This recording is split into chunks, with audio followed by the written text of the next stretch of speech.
Hey everyone, in this video we will talk about the EBS lifecycle. So let's start. So the first step in an EBS lifecycle is when you create an EBS instance. So you create an EBS volume, there's a typo there, and then you attach that EBS volume to an EC2 instance in the same availability zone. You can also attach a single IOPS SSD volume to multiple instances. So it is possible to have a one-to-many relationships for IOPS SSD. Once you've attached the volume, you can use the volume. So you can make the volume available for use, format the volume and mount it. So that's when it becomes available and it gets used. You can then start accessing the metadata. So if for your EBS volume, you want to see the size, the volume type, the encryption that's getting used. So you can do that.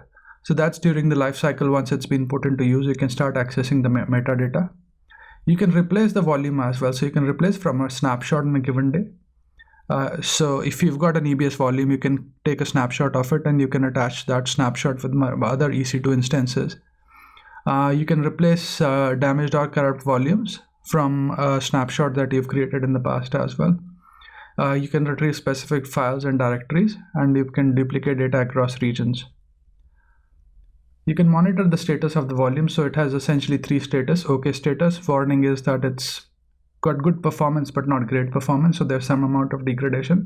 And impaired, which essentially means it's really bad performance or it's just unusable. You can detach a volume that's not working well. So if it's impaired or it's got a warning, you can detach the volume. Or you can also detach an existing volume which is working fine as a snapshot and attach it somewhere else. And the last cycle or the last place is to delete the volume. So once you delete, there is no data retrieval that you can do post deletion. So there's no data you'll be able to retrieve.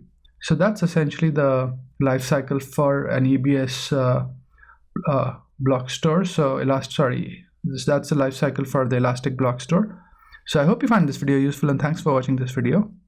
Please do subscribe to my channel and like my videos if you enjoy what I'm doing. Let me know if you would like me to take any specific topics. Cheers, bye.